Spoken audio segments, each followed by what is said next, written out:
Bonsoir à tous, j'espère que vous allez bien. Ravi d'être avec vous pour cette nouvelle rencontre, pour cet échange 3 du Salon du promoteur littéraire en ligne. Est-ce que vous m'entendez? Oui. Oui, ça va. Oui, ça va. Bonsoir. Bonsoir. Oui. Oui, bonsoir. Voilà, super. Alors aujourd'hui, voilà, bonsoir à tout le monde, bonsoir à Angélique, bonsoir au prince Armi Matoko, bonsoir à Alvi Mouzita, Émile Arsène Goethe, bonsoir. Armel Laseko, bonsoir également. Bonsoir à vous. J'espère que vous allez bien ce soir. Ça va ici au Gabon. Dieu merci. Voilà, je suis ravie d'être avec vous dans cet échange du promoteur littéraire.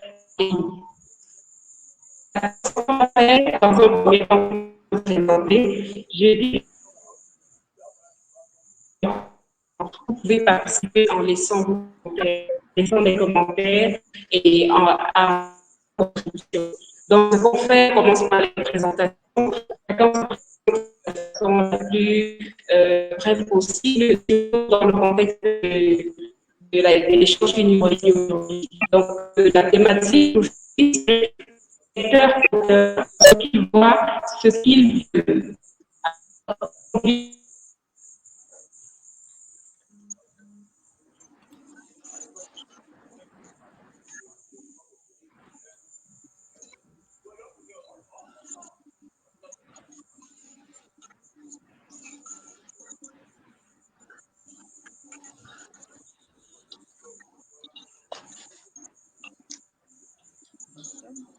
Allô? Elle est partie où, notre modératrice? Voilà. Bah, je crois qu'elle a un problème de connexion. Ouais. Ça faisait des coups, hein? Elle a un problème de connexion. Ouais. Ça faisait des coups. Ray va certainement revenir. Oui. The Ghost? Ray va certainement revenir. The Ghost? Ok, vous me suivez? Oui. Oui. Il y a un décalage de son.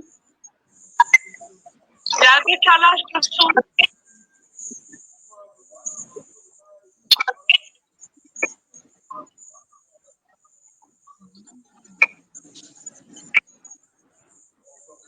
La connexion n'est pas très bonne. La connexion n'est pas très bonne. Tout à fait. Il y a un écho. Hein. Oui, il y a un écho. Il y a un écho. Il y a un écho. Oui, il y a un écho.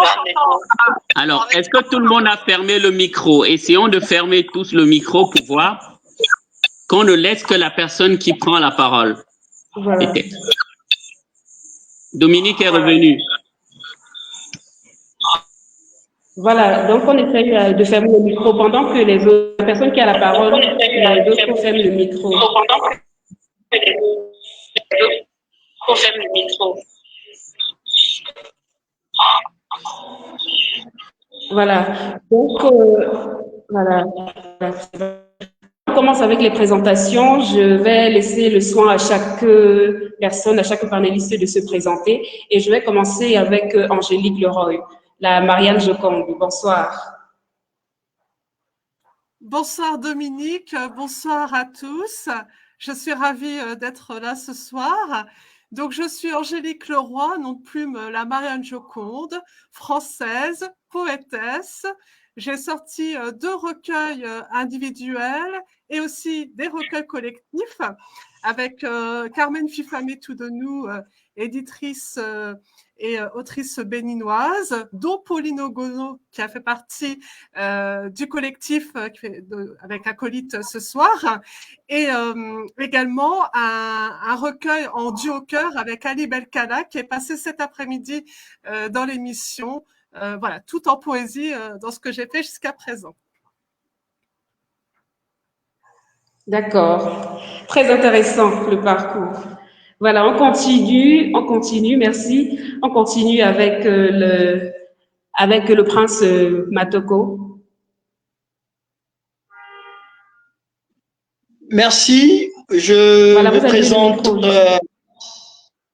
Ouais. Je me présente Prince Arni Matoko, écrivain congolais, mais notamment de la République du Congo. Je suis venu en littérature, comme la plupart des écrivains, avec un recueil de poèmes intitulé Mes dieux de l'âme. Et depuis lors, j'enchaîne des publications. Aujourd'hui, je suis à mon 10e ouvrage sur le marché littéraire et je participe à plusieurs activités et plusieurs festivals sur le plan national et international, récipiendaire de plusieurs prix littéraires et je suis fier d'être parmi vous ce soir.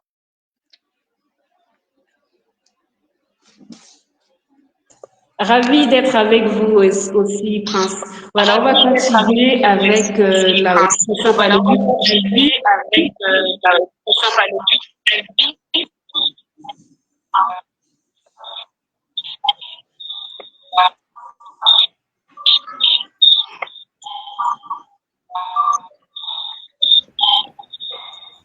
Bonsoir à tous.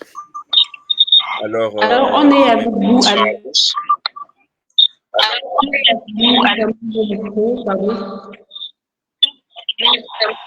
Est-ce qu'on me reçoit?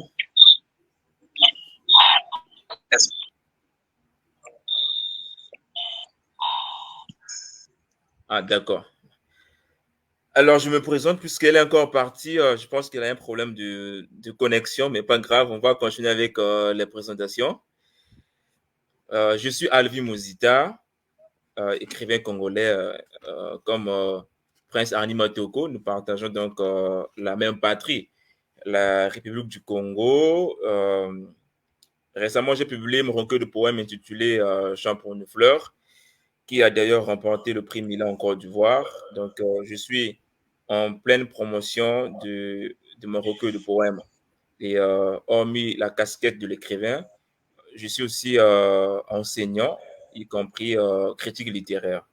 Voilà en quelque sorte, avec peu de mots, ce que je voulais dire sur ma présentation. Merci. Merci Alvi Mouzita. Voilà, bonsoir Amy Arsène Gauthieu.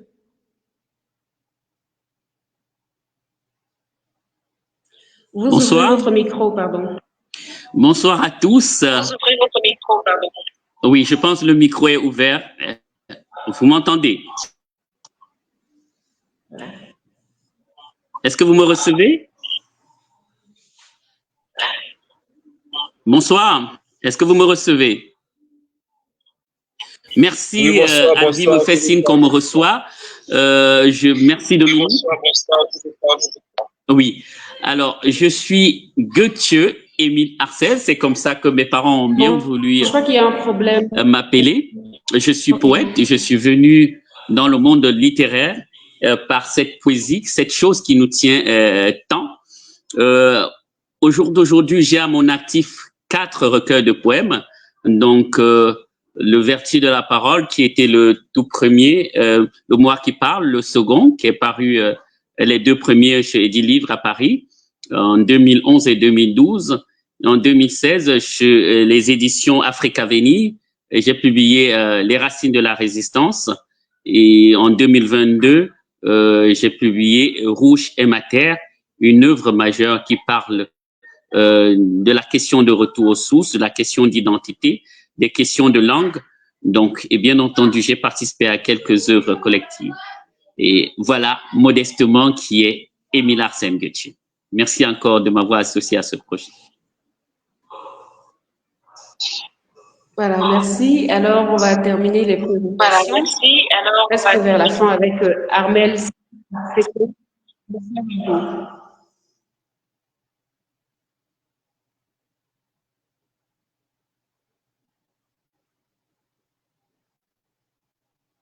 Je suis une jeune plume gabonaise. J'ai à mon actif 2 romans et un recueil de contes. Donc, avec ma modeste plume, j'essaie de valoriser ma langue vernaculaire qui est le fon du Gabon. Donc, j'écris essentiellement en fond et en français. Donc, hormis l'amour, la passion de la plume, je suis inspecteur de santé. Donc, je suis heureuse. Je tiens à féliciter Acolyte pour cette initiative. Je suis heureuse d'être parmi vous. Et j'espère être à la hauteur de mes copanélistes. Allez, au plaisir. Voilà, merci. Voilà, pour terminer les présentations, je suis Dominique Mintelab, je suis la promotrice de DGCOM Service. C'est une agence qui est spécialisée dans la voix off, la présentation, l'écriture, la rédaction et les reportages. Je suis intéressée par les questions qui touchent au patrimoine et à l'identité. Et dans le cadre de cette rencontre, je suis la modératrice. C'est un plaisir d'être avec vous.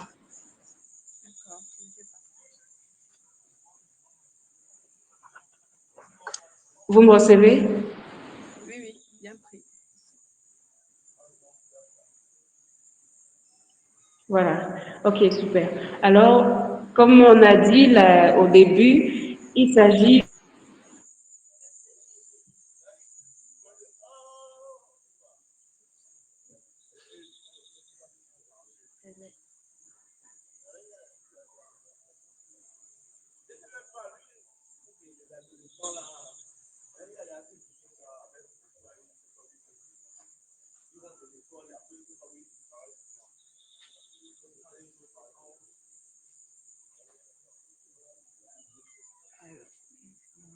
Je pense qu'on va se mettre à raconter, ne pas être là en train de passer. Ah oui, oui, parce que je pense bien qu'elle a un problème de connexion. Donc, du coup, on peut essayer de dire quelques mots en attendant qu'elle nous revienne. Nous allons commencer par les princes du Congo.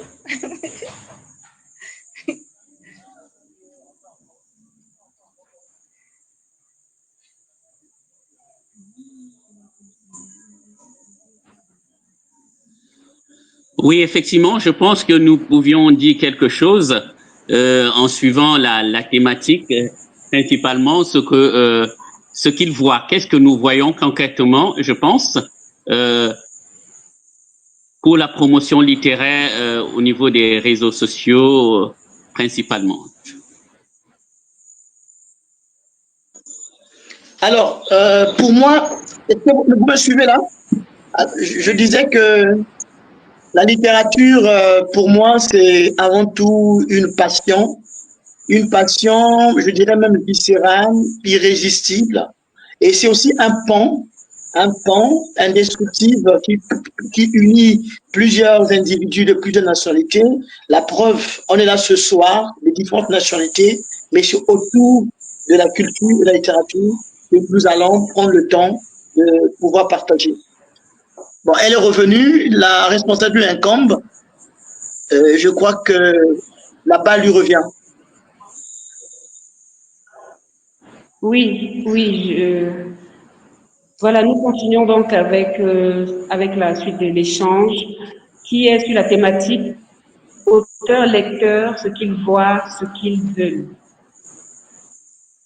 Voilà, nous allons débattre, nous allons nous laisser emporter par le flot de l'échange. Comment est-ce que nous concevons, comment est-ce que chaque auteur, chaque promoteur que vous êtes, comment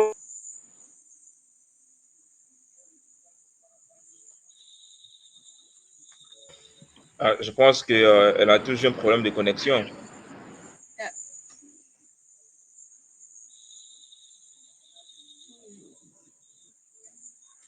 Oui, malheureusement, il y a un problème de réseau à son niveau.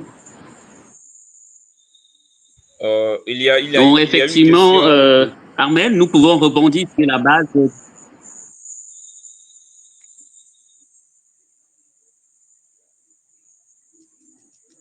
Je disais que nous pourrons déjà rebondir sur la base de la question qu'elle voulait soulever, c'est-à-dire comment nous voyons la promotion littéraire. Et on sait qu'en bac, il y a Beth Atago, je sais que ce nom vient du Gabon, qui nous pose la question d'où vous vient votre passion pour l'écriture. Je pense que c'est une question ouverte à l'ensemble des auteurs ici présents, mais à mon humble avis, avant de répondre à cette question-là, répondre à la première sur ce que nous voyons.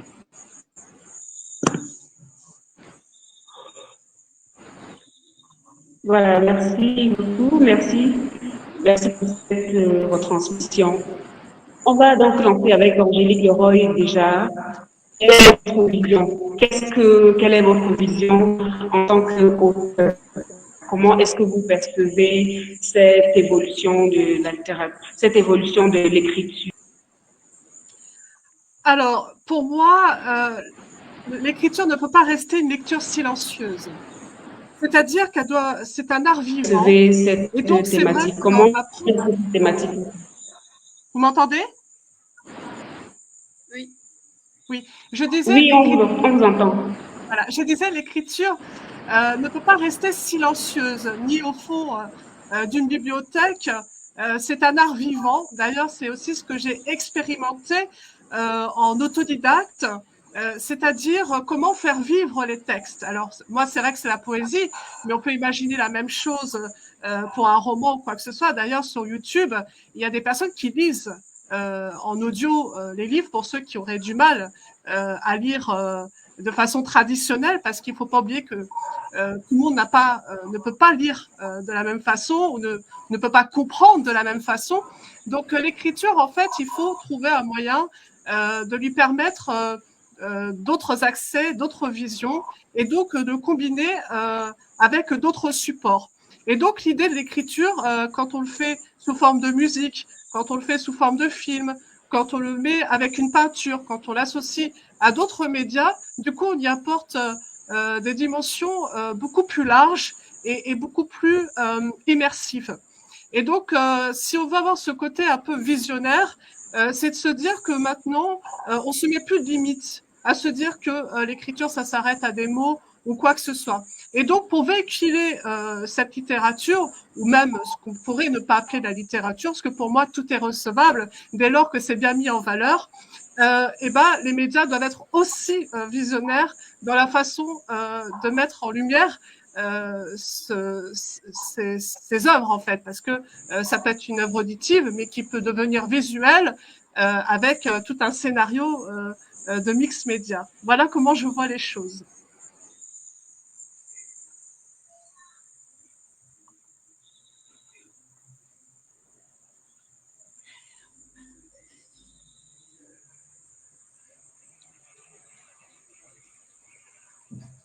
Allô? Oui.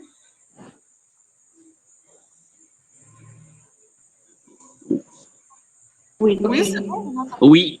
Alors, Angélique, est-ce que tu avais fini ton propos? Ok. Comment? D'accord. C'est vrai qu'avec les interférences, on n'a pas très bien saisi. Ah, oui, mince. mais je crois que tu parlais de que tu disais au mot. Ça a coupé un petit peu la question, j'ai pas bien entendu. Oui, je crois que tu disais dans ton propos, pour résumer, que l'écriture pour toi ne...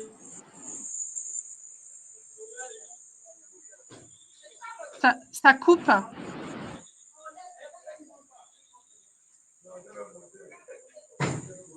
J'entends plus rien.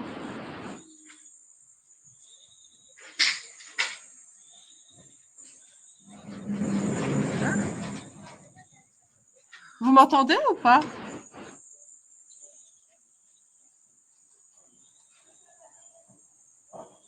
Ça a coupé, Dominique, j'entends plus rien.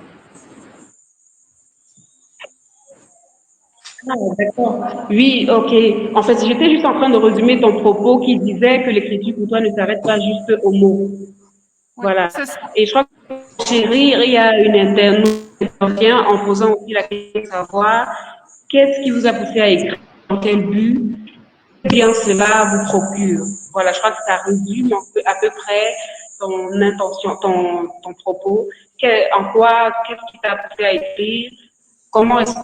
Qu'est-ce qui te pousse, voilà, à écrire? Alors, ce qui m'a poussée à écrire, c'est qu'en fait, je suis une ancienne lanceuse d'alerte. C'est-à-dire que j'ai été dans une entreprise où il y a eu des risques psychosociaux. Et forcément, dans les risques psychosociaux, on est impacté puisqu'il y a ce qu'on appelle du transfert et du contre-transfert au niveau de l'incidence du mal-être que cela génère. Et donc, tout ce que j'ai accumulé pendant des années, il a fallu que ça sorte, que je vide mon sac. Et quand je me suis mise à écrire, j'ai constaté que c'était pas suffisant. Et donc, j'ai associé mes écrits à de la musique, ce que j'ai appelé mes playlists de musique.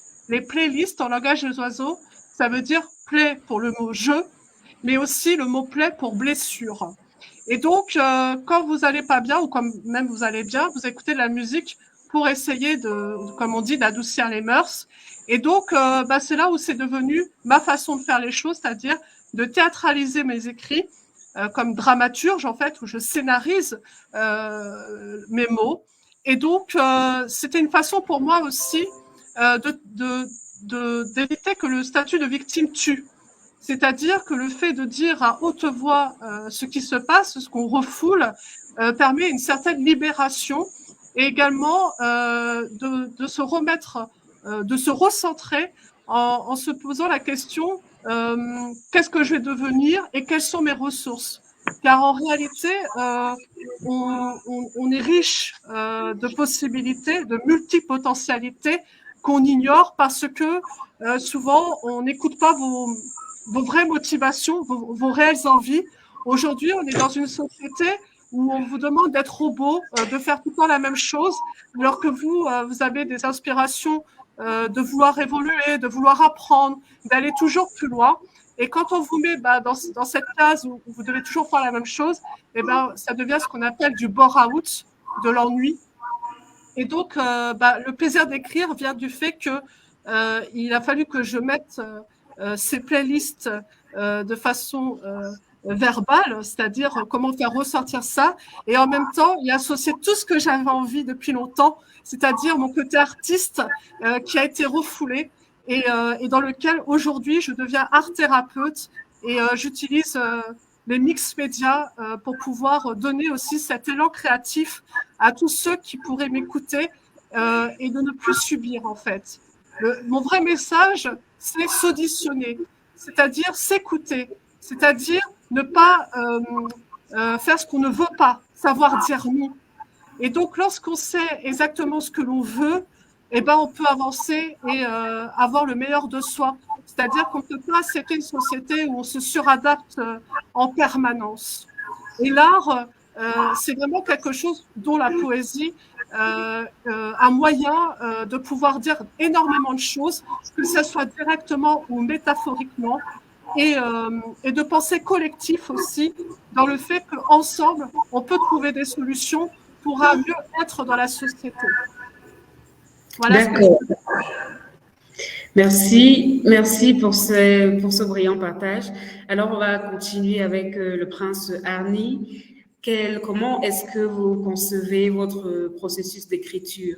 Comment est-ce que vous concevez, quelle est votre vision par rapport à ce processus d'écriture et comment est-ce que vous intégrez les attentes des lecteurs? Comment est-ce que vous l'intégrez? Merci beaucoup pour cette question qui vaut son pesant d'or. La question de savoir comment je conçois ma vision de l'écriture, il est certes évident que chaque écrivain, chaque auteur a sa vision de l'écriture. Mon vision de l'écriture est d'abord une vision introvertie, c'est-à-dire tournée vers moi-même, parce que pour moi, l'écriture a été et est utilisée avant tout comme une forme de remède à mes propres maux, une forme de remède à mes propres problèmes, une forme de remède à tout ce qui me révolte, à tout ce qui m'intrigue, à tout ce qui m'offusque. Donc, je suis venu à la littérature comme un révolté parce que, effectivement, il y a des sociétés dans lesquelles nous vivons qui, parfois, nous sommes confrontés à des situations d'ordre personnel, d'ordre psychologique, et ces situations ne nous donnent pas la latitude, quand on est, par exemple, bègue ou timide, d'exprimer librement et clairement sa pensée. Je dois avouer que je suis né avant tout bègue. Aujourd'hui, j'ai la chance de parler avec vous et j'étais également frappé de timidité. Donc, pendant que les autres se donnaient à cœur joie de parler librement et même d'exprimer leurs paroles, leurs pensées, moi, mes pensées, ma parole étaient contenues comme une sorte de tourbillon au fond de moi-même et ça pouvait créer effectivement un malaise. Et pour moi, la seule manière de refouler et de me défouler, de me détendre et de libérer cette énergie toxique qui ne peut pas être libérée, c'était l'écriture. Donc pour moi, l'écriture, c'est une arme de libération psychologique et personnelle. Et après, une fois que ce travail a été fait et qui m'a apporté une forme de guérison, il fallait que l'écriture que je suis en train d'utiliser soit tournée vers les autres, vers l'humanité. Partager ce que j'ai de plus profond, partager ce que j'ai de plus noble, de plus juste, de plus vrai. Et c'est ainsi que j'ai pensé. Je suis pas seulement d'écrire et de garder ces écrits dans le tiroir ou dans le cahier d'écolier que j'ai utilisé avant tout, mais il faut les partager. L'écriture aussi un don de soi. C'est aussi une forme de partage. Partage de soi vers l'autre, vers l'humanité. Et on va vers l'autre par l'écriture. Et c'est ainsi que j'avais nourri pendant des années cet espoir ardent de devenir un jeune écrivain en publiant. Parce que le chemin de l'écriture, non seulement il est difficile, il est délicat, mais il est encore plus le chemin de la publication. Donc, quelles que soient les embûches que je pouvais concevoir et qui s'offraient comme des difficultés parfois insurmontables, mais j'ai gardé cette flamme. Et voilà comment, en 2016, j'ai pu réaliser mon rêve. Il est beau de réaliser un rêve qu'on a nourri pendant longtemps. Et pour moi, l'écriture, c'est un rêve d'enfance. Un rêve d'enfance que j'ai nourri, que j'ai conçu et qui s'est réalisé en 2016 grâce à la publication de mon premier livre intitulé Mélodie de larmes. Et est-ce que l'écriture, par exemple, la question a été posée, mais qu'est-ce que l'écriture me procure? Mais vous ne pouvez pas imaginer le plaisir immense et les richesses infinies que je tire et que j'ai tiré de l'écriture. J'ai dit d'entrée de jeu que l'écriture m'a permis d'être en symbiose avec moi-même, mais aussi d'aller vers l'autre. Et l'écriture est aussi, pour moi, une forme d'enrichissement.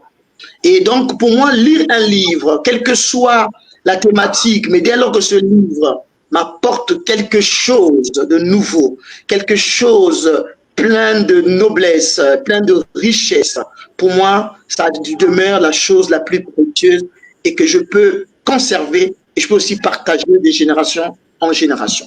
Voilà ce que je peux dire de mon cheminement de l'écriture, des avantages et même des difficultés que j'ai rencontrées, mais qui demeurent aujourd'hui pour moi un moyen par excellence pour exprimer ma pensée. Oh, merci beaucoup, Prince Arny. Ça révèle une telle passion que nous en reviendrons certainement dans les échanges plus approfondis. On continue avec Arsène, avec Arsène. Alors, Arsène, comment est-ce que tu conçois l'écriture? Comment est-ce que tu conçois le processus d'écriture? Comment est-ce que tu intègres les attentes aussi des lecteurs? Alors, merci Dominique. Comment je conçois le processus d'écriture? Il faut dire, je partage entièrement le point de vue d'Angélique et de mon cher ami et frère Matoko sur ce fait que l'écriture est une forme de libération. C'est une forme de thérapie pour l'auteur que je suis. Moi, personnellement, pour une histoire personnelle, je suis venu à l'écriture, effectivement, partant de cette timidité qui m'a longtemps habité, et partant également du fait que j'avais énormément de difficultés en langue française, principalement dans l'écriture, la dictée, et je m'étais longtemps posé la question, est-ce que je pourrais vraiment réaliser ce rêve merveilleux de pouvoir écrire? Malgré toutes ces difficultés, effectivement, j'ai dû batailler avec moi-même. Et ce qui m'a toujours poussé à marcher sur ce chemin ardu de l'écriture, c'est cette envie de se dire et de dire le monde. Envie de se dire parce qu'on a des choses en soi qui nous bousculent, qui bouillonnent en nous et qui nous amènent à nous exprimer.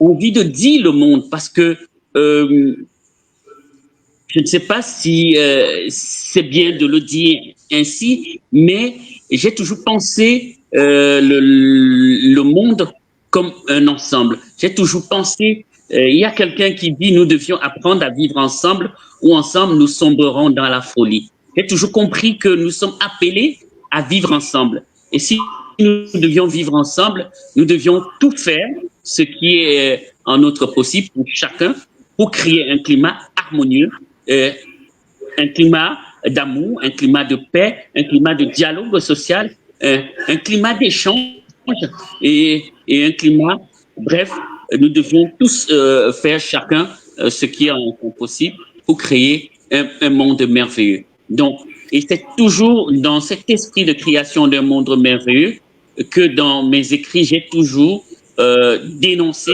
l'état de la société, un peu comme Aimé Césaire disait, je suis la voix des sans-voix. C'est peut-être prétentieux de le dire, mais le poète que je suis, je ne sais pas m'empêcher de penser le monde, de pouvoir donner ma voix pour constater ce que je trouve d'injuste, ce que je trouve de détestable dans la réalité de notre monde, pour pouvoir espérer et inspirer le monde et espérer avoir un monde de paix et d'amour. L'écriture est pour moi une véritable source de libération, je le disais tantôt, parce que ça me libère de mes peurs. Je pense que si je n'écrivais pas, certainement il devrait avoir une forme de folie parce qu'on a beaucoup de choses en flux en soi. Il faut écrire pour l'exorciser. Et pour moi, l'écriture est tout cela. Et je pense que il est important. Il est important de véritablement tenir compte de la réalité sociale. Et voilà pourquoi, par exemple, cette question de langue, qui est une problématique en Afrique aujourd'hui, où nous avions malheureusement perdu la capacité de parler nos langues plus aisément, alors que c'est chaque langue qui porte la philosophie du monde. On nous a éduqués en appelant nos langues des patois, et ce qui a un peu impacté notre manière de concevoir notre langue, qui est quelque chose d'extraordinaire. Donc, je milite pour que chaque peuple, chaque enfant, chaque personne puisse parler sa langue, parce que c'est dans sa langue qu'on tire toute la littérature du monde. D'accord, merci Amy Marcel. Nous allons entrer vivement dans les échanges. Alors, vous concevez l'écriture comme un moyen de communication, d'améliorer le monde. Voilà, c'est cette vive conviction-là qui fait en sorte que l'écriture n'est pas vaine, que l'écriture ne reste pas vaine. Et il y a d'ailleurs Dianani Chom qui est avec nous, merci d'être avec nous, qui remarque que les panélistes ont des parcours inspirants. Voilà, je crois que ça, c'est un beau compliment, merci. Et les internautes qui sont avec nous, sachez que vous pouvez laisser vos avis en commentaire, vos contributions ou vos questions par rapport à la thématique du jour. Voilà, on continue donc avec Alvi Mouzita. Qu'est-ce que l'écriture pour vous?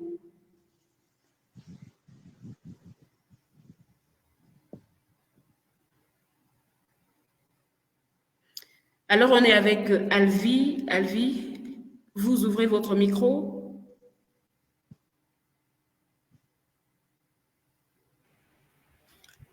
Désolé, je n'ai pas bien saisi les tout derniers mots. Je ne savais pas si la question m'a été posée.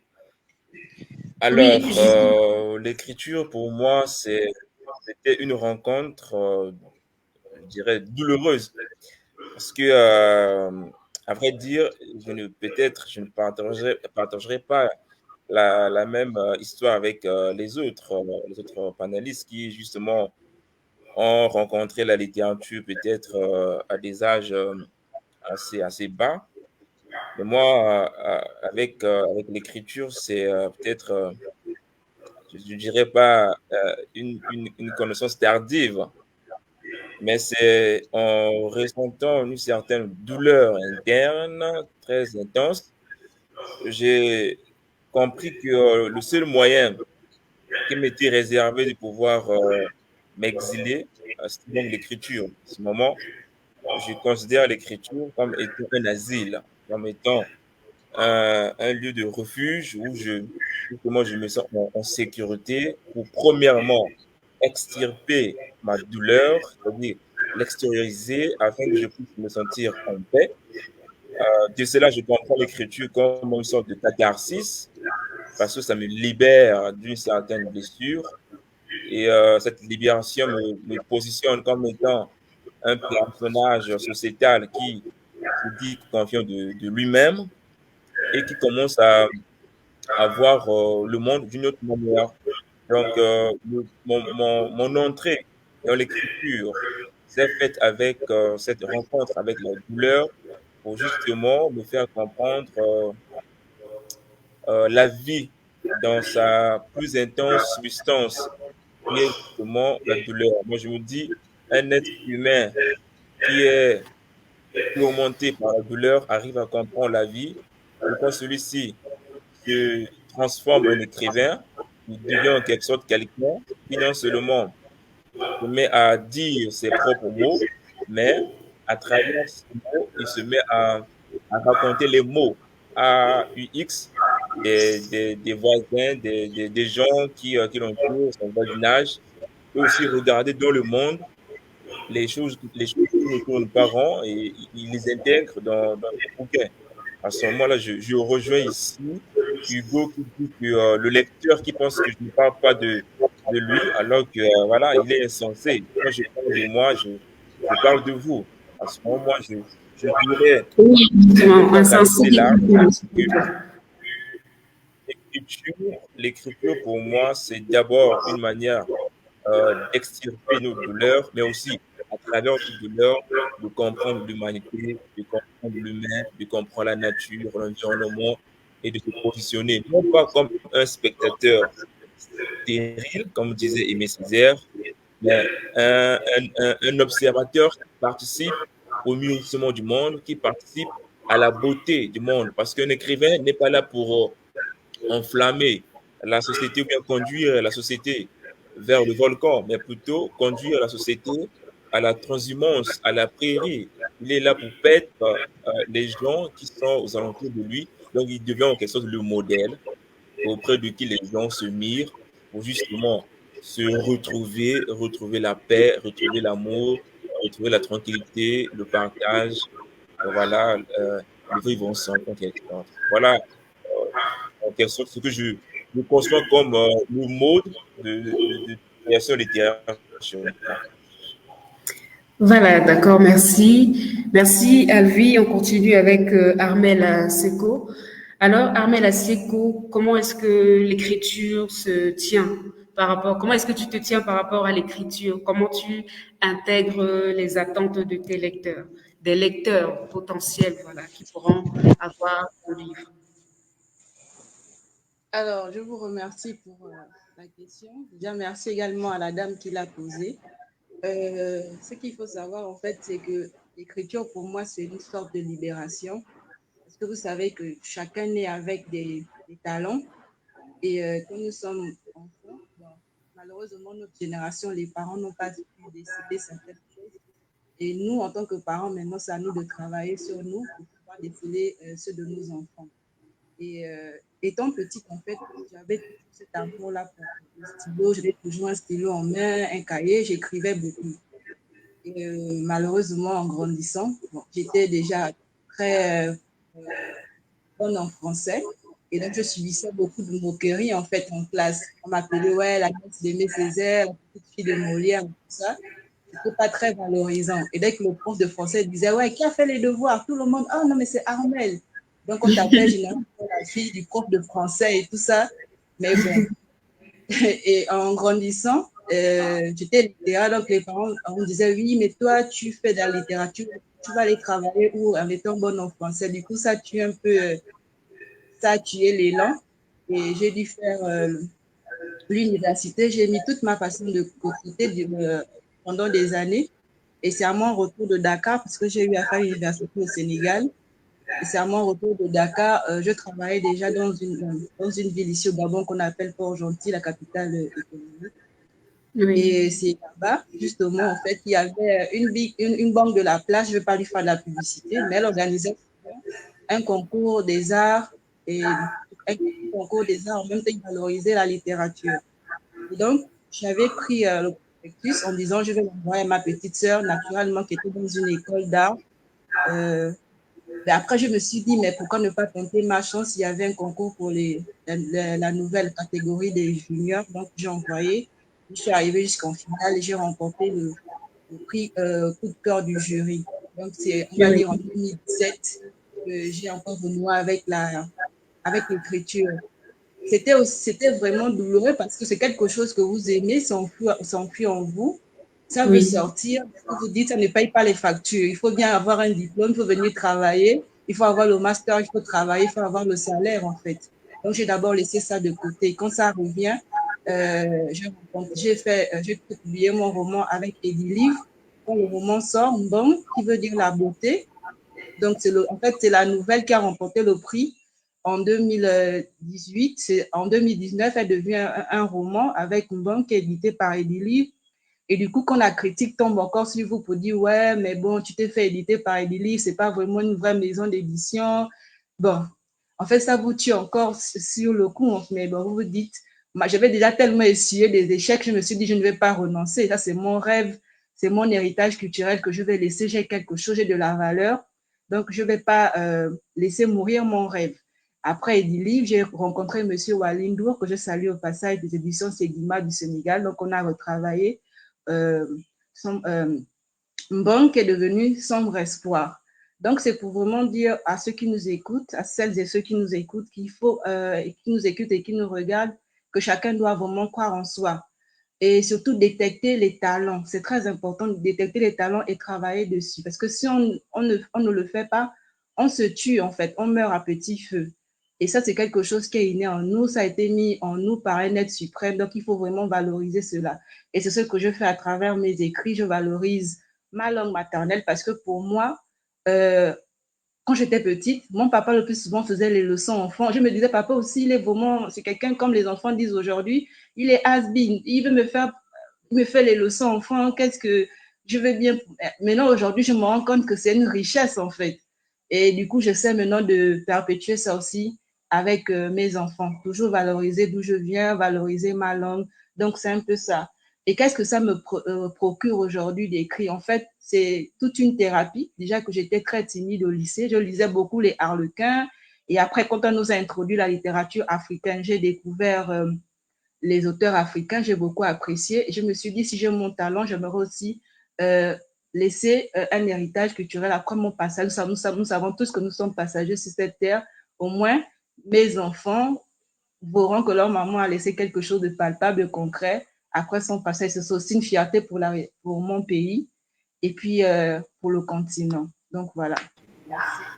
Merci beaucoup. Alors, ce que je ressors de vos riches parcours, il y a des mots que j'ai notés: refuge, l'écriture comme un refuge, comme un asile, l'écriture pour dénoncer, l'écriture comme une thérapie, comme une libération, l'écriture comme un moyen de comprendre le monde et la société. Voilà, c'est assez diversifié comme raison, comme motivation ou comme inspiration. Alors, il y a Isabelle Alix qui nous pose cette question. Pensez ou diriez-vous que la poésie enrichit notre âme en offrant un langage qui transcende le quotidien, permettant d'explorer et d'exprimer les émotions profondes tout en nourrissant notre sensibilité et notre imaginaire? Alors, je reprends la question. Pensez-vous ou diriez-vous que la poésie enrichit notre âme en offrant un langage qui transcende le quotidien, permettant d'explorer et d'exprimer les émotions profondes tout en nourrissant notre sensibilité. Alors, je laisse le soin d'abord à Angélique de répondre à cette première question. Merci Isabelle Alix, qui est ma sœur siamoise, d'avoir posé cette question. Alors, j'ai écrit un texte qui s'appelle, dans mon recueil, Sur un prélude, le déluge, mon refuge, qui résume ce que tu viens de dire sur ce que tout le monde a dit. Mon langage est devenu le slam, la lame de mon âme, l'escalibur face à des murs, quitte à toute allure et avec allure, à verser chaque larme à ces mots. Ce sont mes défauts, mes maudits mots, les non-dits pour mes mots, mes propres armes, mes gendarmes, que j'ai... Vous voyez, voilà, c'est ça, c'est quelque chose qui sort du cœur, de là. En fait, pour juste rassurer les autres panélistes, je suis contente que Prince a évoqué son côté bègue, parce que moi, à l'origine, je suis multidis. J'ai eu un retard de langage. Et en fait, oui, l'écriture ne doit pas être un frein pour ceux qui n'ont pas au départ les capacités de le faire. Mais aujourd'hui, on montre, nous sommes une preuve vivante qu'avec toute notre âme, nous avons dépassé un certain nombre de barrières et qu'avec le cœur, on peut faire de grandes choses en intelligence collective, avec du soutien, parce que vraiment, c'est ça, c'est les émotions profondes, l'hypersensibilité, parce que je pense que poète, c'est aussi être hypersensible, c'est vraiment communiquer cette émotion et cette impulsion créative de croire en soi, oui, croire aux autres aussi, pour qu'ensemble, il n'y ait plus de complexe, qu'ensemble, on puisse se dire ce que j'ai envie, je peux le faire, parce que nous pouvons tous le faire. Et quand on arrêtera de penser, parce que chacun a des chemins différents, tout le monde n'a pas le même bagage de départ d'embûche, mais quand on a surmonté énormément d'embûches et qu'on est là devant vous ce soir, après la publication de plusieurs recueils, je crois que c'est la plus belle des victoires, le plus beau des rêves qui peut se réaliser. Alors bien sûr que le rêve, il n'est pas terminé, il est encore heureux, parce qu'il faut faire vivre cette poésie, lui donner toute son âme. Et donc ce soir, je vous remercie pour ça.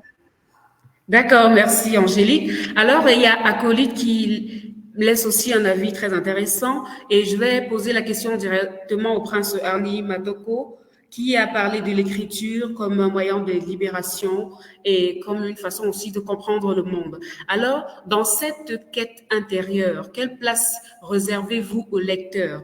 Pensez-vous à lui dans ce cheminement? Dans la quête intérieure, voilà, dans ce processus, dans cette écriture comme un moyen de se soigner là. Quelle place est-ce que vous réservez au lecteur? Est-ce qu'on pense à lui dans le processus?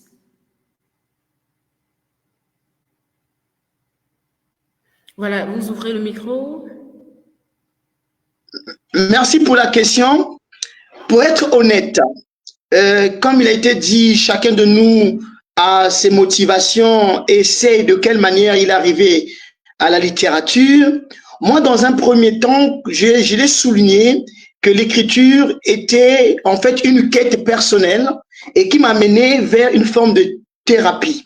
Mais au fur et à mesure que je me mettais à écrire, parce qu'il faut dire que, comme Anna également, pour moi, l'écriture était comme cette muse qui m'accompagnait presque chaque jour.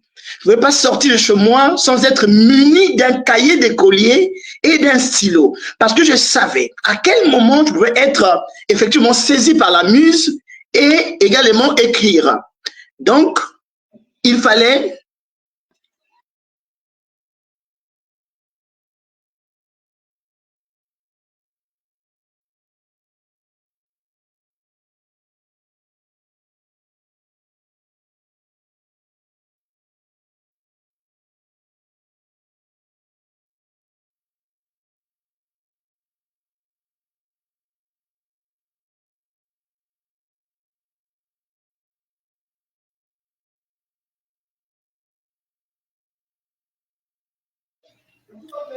Voilà, alors nous avons perdu le prince Arni. On va continuer avec vous, Alvi. J'avais également oublié de mon micro.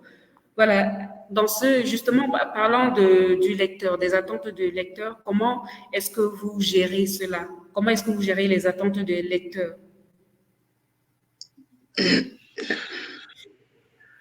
Alors, moi, je suis assez réaliste dans cette affaire du rapport entre l'écrivain et le lecteur. Parce que si l'écrivain, justement, cherche à se mettre à la place du lecteur ou bien cherche à satisfaire le lecteur, je pense qu'il fera fausse route. Parce que l'écrivain, il est dans son univers à lui.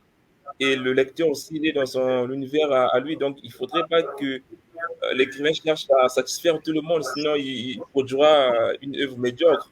Il doit être unique, il doit aller chercher au plus profond de lui pour justement faire ressortir dans son imaginaire qui soit extraordinaire, qui soit nostalgique, ou bien emblématique, jovial, je ne sais pas, mais qui peut être lui en quelque chose lorsqu'il il écrit un bouquin, que ce soit la poésie, que ce soit le roman, une pièce de théâtre. Donc le lecteur, c'est justement à la fin de l'écriture, et c'est justement à ce moment-là, quand le lecteur reçoit le bouquin, il se met à comprendre le monde que l'écrivain a cherché à lui montrer, justement, à faire un voyage dans son imaginaire. Ce n'est pas ce n'est pas l'écrivain qui fait le voyage dans l'univers du lecteur, mais c'est plutôt le contraire. C'est le lecteur qui, justement, qui fait son voyage dans l'univers de l'écrivain pour justement déguster, voilà, apprécier le monde de l'écrivain. Donc, je dis ici en résumé que les écrivains qui s'inquiètent du résultat de son bouquin, justement, qui justement s'inquiètent du résultat de leur bouquin, ils vont se mettre les bâtons dans les roues parce que justement, ils ne produiront pas des œuvres de bonne qualité. Par exemple, avec la poésie pour moi, c'est une expression douloureuse, une expression qui saisit le poète, et même le poète ne comprend pas les turbulences même de ce monde. Du coup, il est obligé d'accoucher le poème et de laisser le seul lecteur de juger, d'analyser, d'apprécier et de comprendre ce qui se passe à l'intérieur. Donc voilà, en quelque sorte, ma réaction vis-à-vis de cette question. D'accord, donc le lecteur doit s'imprégner, voilà, il doit se glisser dans la production de l'auteur. Alors, Armel, est-ce que tu partages cet avis? Est-ce que c'est pareil pour toi? Est-ce que le lecteur doit s'imbriquer dans ce que l'auteur a écrit? Est-ce que le lecteur doit attendre autre chose? Ou bien est-ce que tu prévois autre chose pour le lecteur?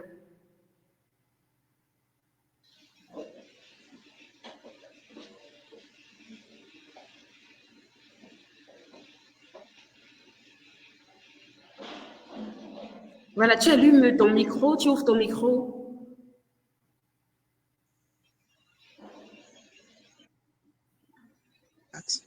Ok, voilà.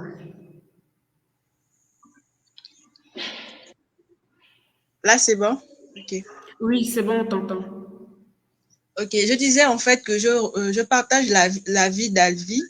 Euh, Quand on écrit, en fait, on se libère de quelque chose. On se libère de quelque chose qu'on porte en nous et on espère jusqu'à la fin, lorsque l'on va transmettre, la personne qui aura le roman en main ou le recueil de poèmes comprendra en fait ce qu'on avait en nous et qu'elle essaiera de partager en fait nos émotions. En fait, c'est pas que on ne prend pas en considération ce que le lecteur veut, mais c'est juste on est dans un moule. C'est en toi, ça veut sortir. Donc toi, tu vas juste transposer cela sur du papier et espérer trouver un public. C'est vraiment la plus grande peur de, je pense, hein, chaque plume, c'est de ne pas pouvoir avoir un public qui reconnaît en fait la plume. Et ce qui m'a plu particulièrement ici, c'est en fait pour le roman Sombre Espoir, par exemple. Dernièrement, j'ai été invitée dans une école pour la promotion du roman et c'était vraiment agréable de voir des enfants de 6e, 5e comprendre le roman et vous dire même, madame, s'il vous plaît, on veut la suite. Et ce sont eux qui vous donnent même des indices. On veut que ce soit comme ça, mais pourquoi elle meurt dans le premier roman? Mais il fallait pas comme ça. Donc, vous voyez, c'est ce qui fait vraiment plaisir. Oui, Merci. ok. D'accord, merci. On peut Alors, m'ajouter là? oui, ok, oui, bien sûr.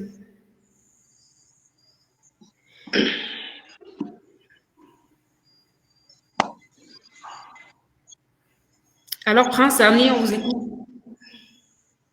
Oui, je disais que le rapport entre l'écrivain et le lecteur, c'est un rapport ambivalent.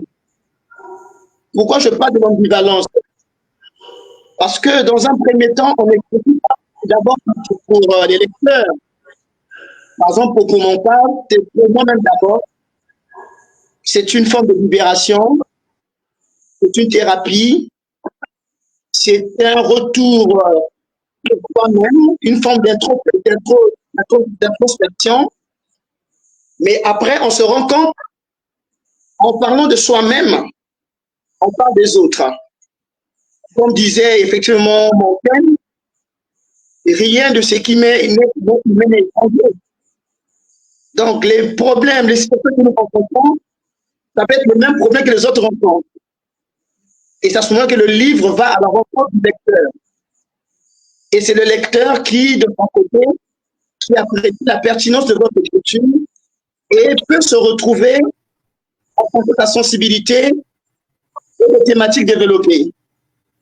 Il y a vos lecteurs qui vous diront, moi, je ne n'aime pas tel livre parce que ça ne rencontre pas sa sensibilité. Mais entre-temps, dans un autre domaine, il y a des écrivains qui sont tellement devenus célèbres qu'ils sont devenus prisonniers de leurs lecteurs. Parce qu'il est obligé maintenant d'écrire pour satisfaire les attentes du lecteur. Et là, je rejoins Alvin Moukouta qui dit, quand un écrivain écrit et qu'il veut à tout prix satisfaire les attentes du lecteur, en réalité, c'est un piège. Il faut écrire d'abord, il faut laisser la responsabilité au lecteur de juger de la carte de vos œuvres et de créer une intimité avec vous. S'il n'est pas d'accord, tant mieux. Et s'il est d'accord, tant mieux aussi. Il faut que l'œuvre poursuive son chemin normal. Voilà ce que je peux dire. D'accord, merci Prince Arnie. Vous rejoignez un peu l'avis de Marie Scondé qui disait que le livre, le lecteur, son livre va trouver son lecteur. Le lecteur trouvera son livre quoi qu'il en soit. Alors, on a Ali Purgoul qui dit dans les commentaires, le lecteur comprend l'auteur selon son état d'esprit et selon sa psychologie. Voilà, je crois. Le lecteur comprend l'auteur selon son état d'esprit et selon sa psychologie. Donc, l'œuvre peut retrouver les lecteurs selon comment le lecteur est dans son état d'esprit, selon comment il se sent. Voilà. Alors, Émile Arsène Goethe, est-ce que c'est pareil avec vous?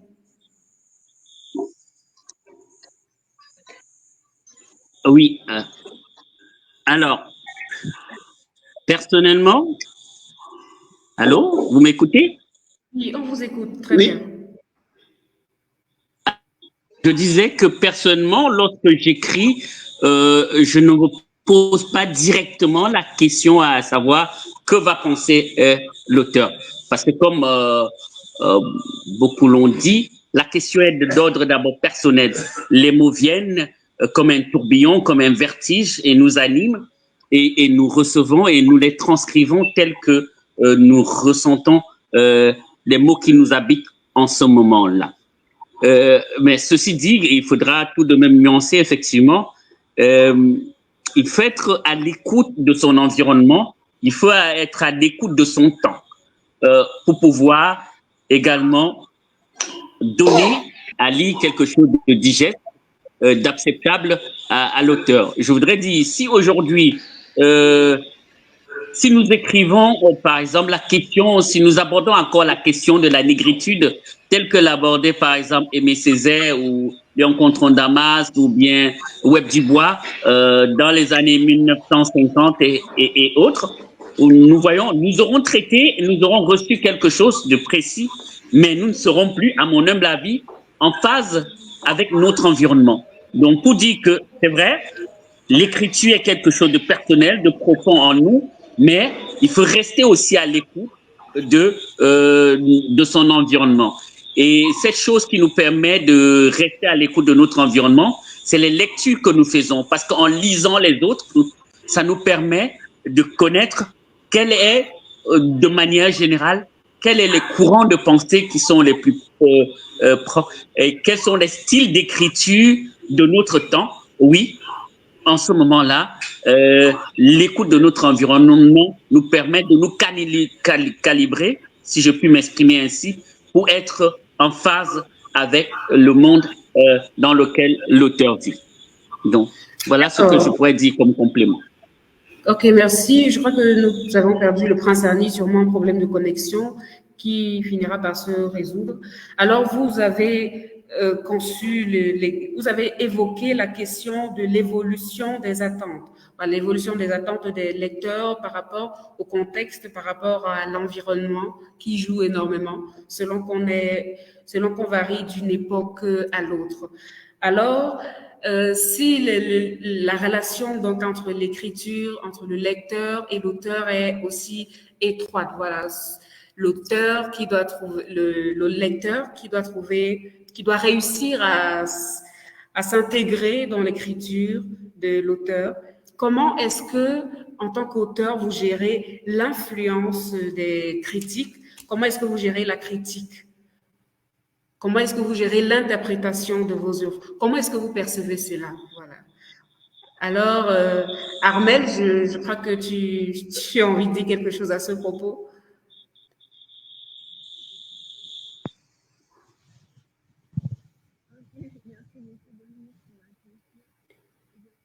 Voilà, on t'entend à peine. Si tu peux un peu hausser le ton.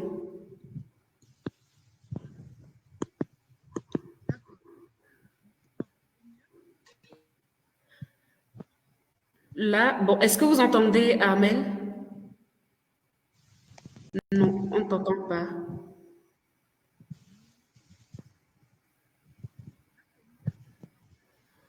Oh.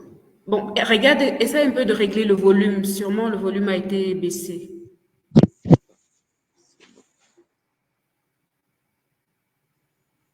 Voilà. Voilà, je crois que c'est bon. Ok, tu reviens. Est-ce que vous m'entendez? Là, c'est parfait, c'est bon. Ok, d'accord. En fait, là, je rigole parce que je viens de subir les affres de la critique. Oui. Je viens de subir les affres de la critique à propos de moi. Oh là là.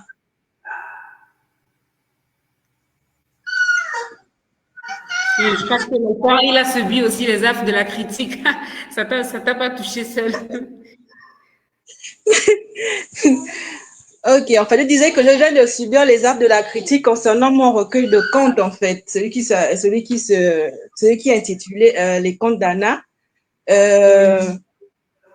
J'avoue que ça fait mal, on veut répondre, mais bon, la sagesse africaine a bien voulu m'inculquer des notions de discernement. On prend la critique, on essaye de travailler sur soi pour pouvoir rebondir et faire mieux, en fait. Parce qu'on se dit que on ne peut pas toujours avoir des critiques positives, en fait.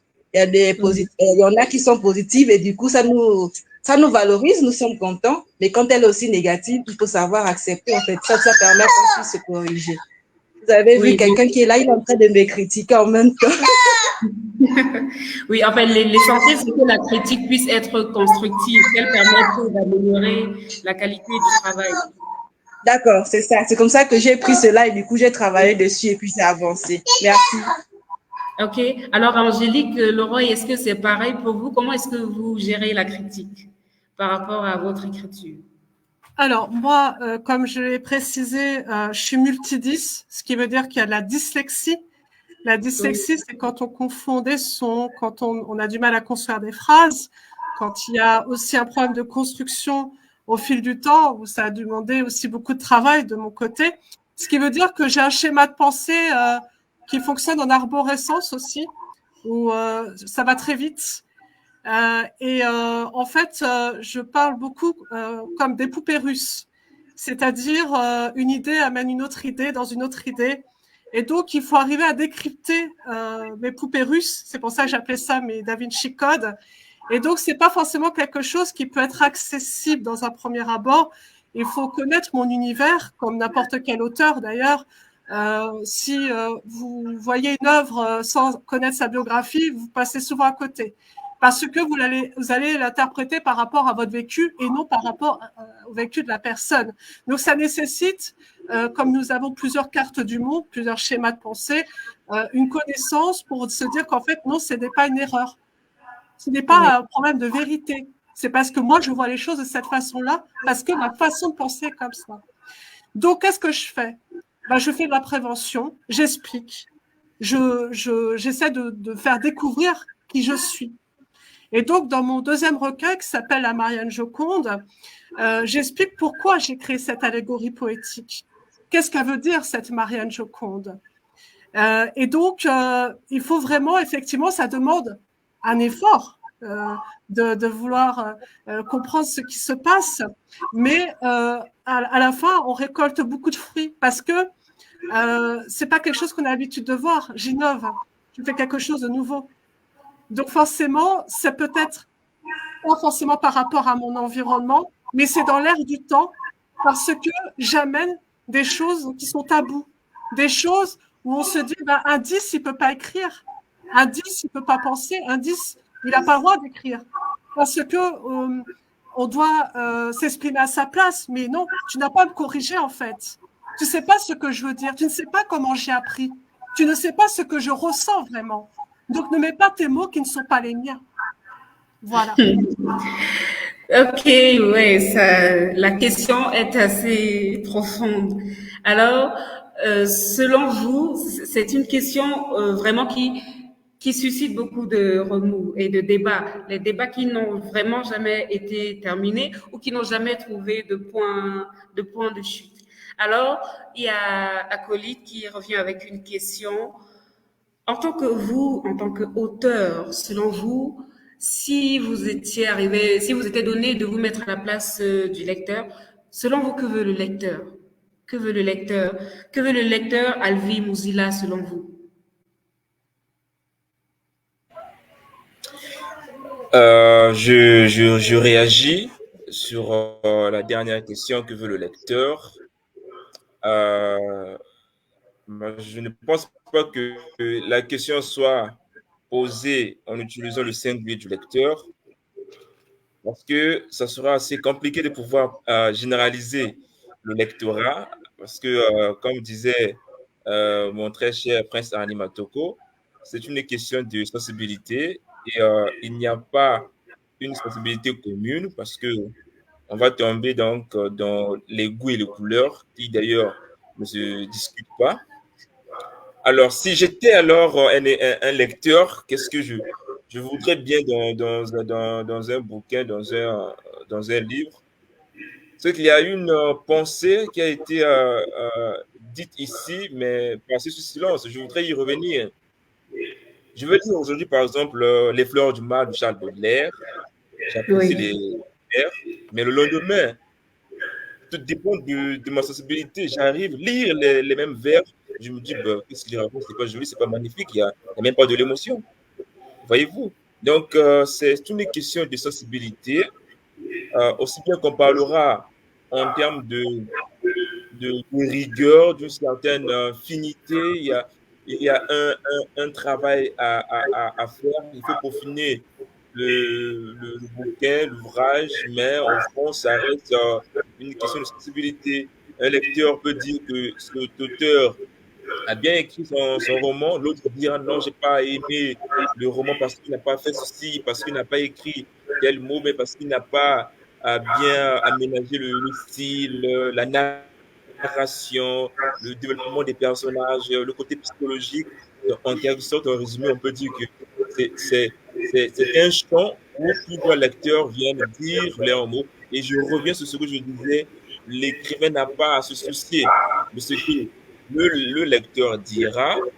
Son rôle, ou bien son devoir, consiste justement à écrire. Écrire, et c'est tout. C'est au lecteur de pouvoir juger, de pouvoir apprécier, de se sentir libre, notre jugement. Voilà ce que je voulais dire par là. D'accord, merci. Alors, Émile Assel Ngotcheux, quelles sont selon vous les attentes du lecteur? Qu'est-ce que le lecteur attend en prenant votre ouvrage?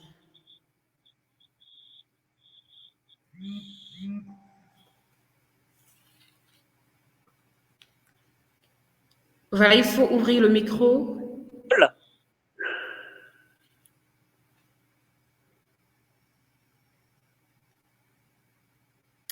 Alors, Émile Arcel, vous êtes avec nous?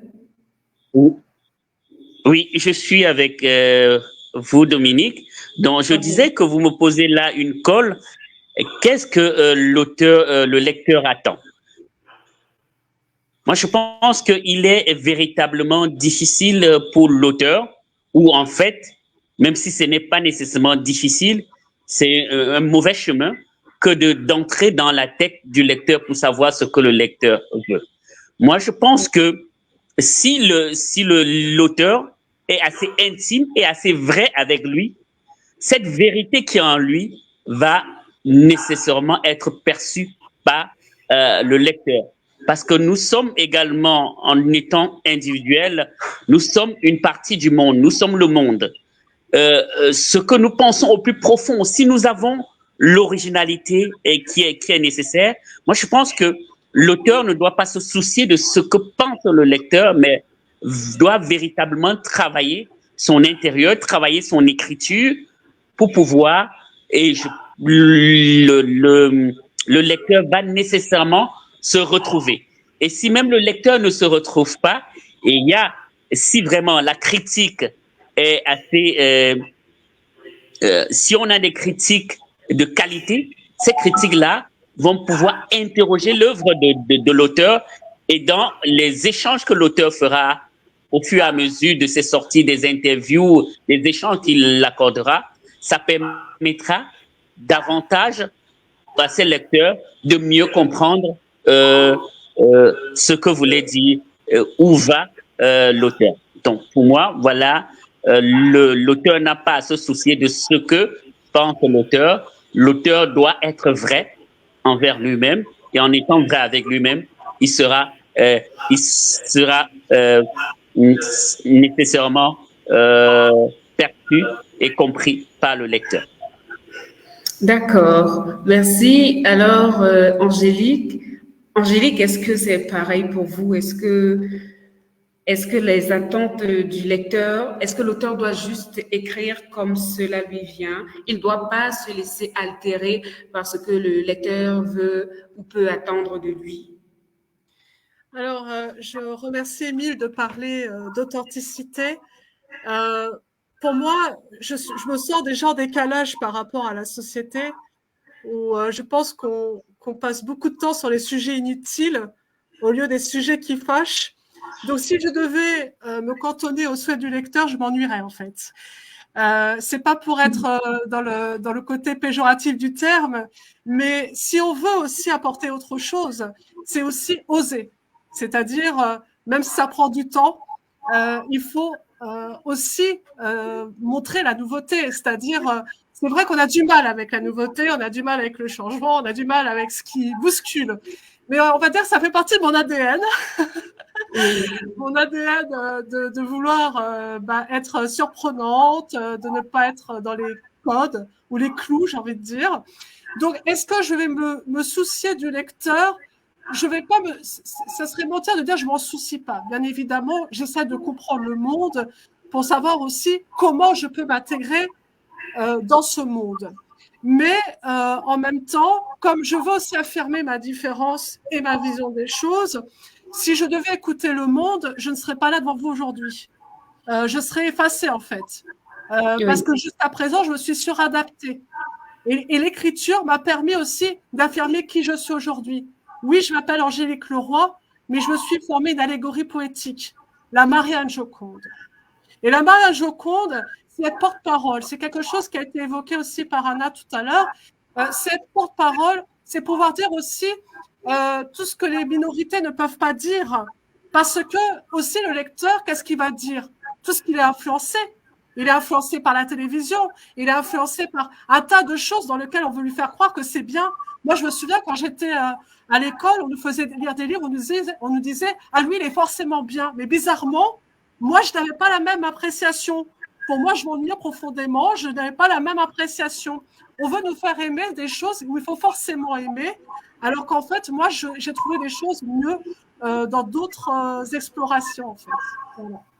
Ok, d'accord. Alors, il faut garder, écrire sans influence, c'est une façon de préserver son authenticité. Pour résumer les avis de chacun, c'est une façon de garder son originalité, ce qui fait qu'on est nous-mêmes.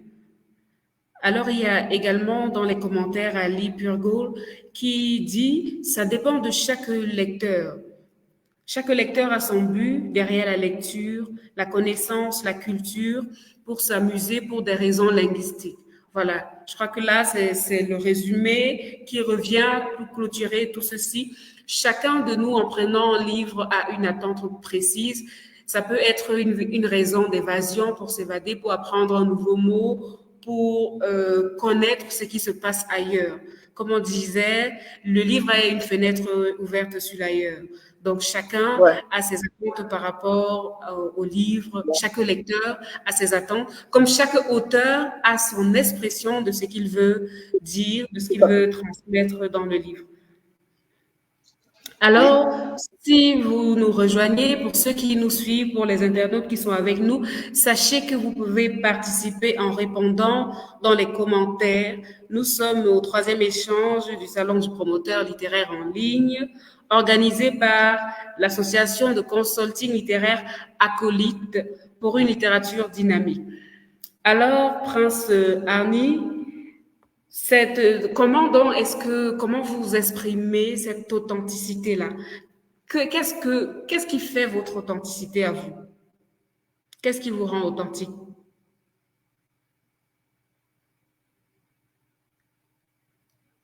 Voilà, le micro. Oui. C'est une très bonne question, je disais. Généralement, cette question m'est posée lors des différentes activités, différentes rencontres littéraires. Et j'ai toujours gardé à l'esprit la pensée de Isaac Newton, que peut-être vous connaissez tous, qui considéré comme l'un des plus grands scientifiques de son époque, avait dit, si j'ai vu plus loin que les autres, c'est parce que je me suis hissé sur les épaules des géants. C'était peut-être prétentieux aux yeux de ses contemporains, mais il savait pourquoi. Parce qu'il savait que dans n'importe quel domaine, il faut certes d'abord avoir un modèle. Pour écrire, par exemple, il faut avoir un modèle. Moi, par exemple, je vous dirais ouvertement, mon modèle d'écriture, ça dépend du continent. En Europe, par exemple, mon modèle d'écriture, c'est Chateaubriand. Et parce que je partage de mes sensibilités avec Chateaubriand en termes de romantisme. Et en Afrique, c'est Kamaralai.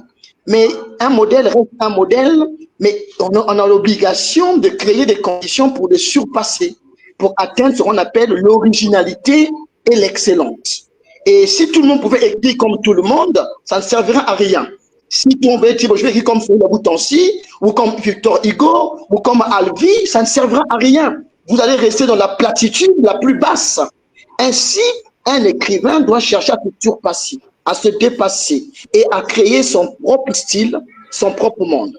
Moi, mon originalité, c'est que quand vous tombez dans mon livre, dans mes livres, j'allais dire, vous allez tout de suite comprendre qu'il s'agit du prince Arnie Matoko. Parce que j'ai un style qui est propre, qui est mien. Mais ce style, il est certes à la croisée de plusieurs cultures littéraires, à la fois européennes, notamment françaises, africaines avec les négo-africains, un peu aux États-Unis, mais il fallait se frayer à travers toute cette panoplie de styles, un style original. Et je crois aujourd'hui, je suis certes encore à la recherche de ce style, mais j'ai déjà posé ce qu'on appelle les éléments constitutifs de mon propre style. D'accord, merci. Merci pour cette passion. Alors, Alvi Mouzita, comment est-ce que vous exprimez votre authenticité? D'où est-ce qu'elle vient déjà?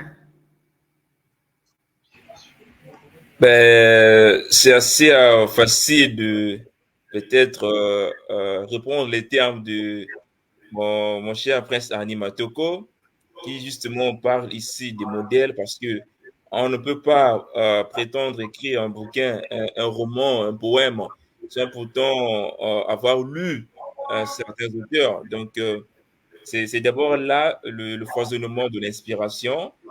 qui au début, parfois, on essaie de reprendre les termes exacts de certains auteurs, le style exact même de certains auteurs. Quand on te lit, on peut dire, ah oui, ça doit être un texte de tel écrivain. Non, c'est pour moi, ah bon, mais vous écrivez de la même manière. Donc, il y a ici, au début, l'imitation qui est loin du copier-coller, mais c'est une imitation très, très flagrante. Et l'auteur, qu'est-ce qu'il fait? C'est au fur et à mesure qu'il est en train de parcourir, de rechercher son originalité, il se crée un style propre pour justement se faire distinguer. Parce que si on ne se peut pas distinguer parmi cette panoplie d'écrivains, bien alors on n'est pas écrivain. Comment on va reconnaître que ce bouquin, ce passage est de Alvin Mosita, de Prince Arni Matoko? Mais c'est à travers le style. Alors, le style, qu'est-ce qu'il fait? C'est qu'il demande un certain travail. Non seulement un travail, mais un retravail, une recherche permanente de soi. C'est un voyage envers soi. Ce n'est pas un voyage à l'extérieur. Parce qu'à l'extérieur, nous partons rechercher les clés auprès des modèles. Mais une fois qu'on a retrouvé les clés, nous faisons maintenant un voyage à l'intérieur pour effectivement retrouver son style propre qui justement nous permettra d'être différents avec les autres écrivains. Et quand on lit un écrivain original, mais c'est beau, c'est magnifique, c'est extraordinaire, c'est passionnant.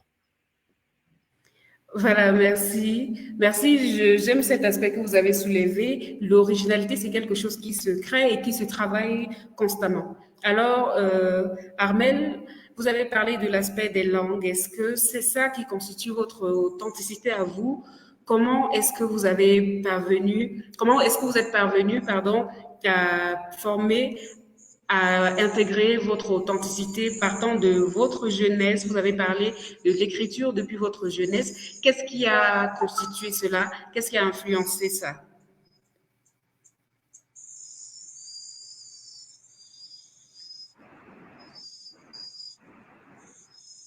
Je vous remercie pour la question. Je ne sais pas, vous m'écoutez? Vous n'avez pas bien écouté?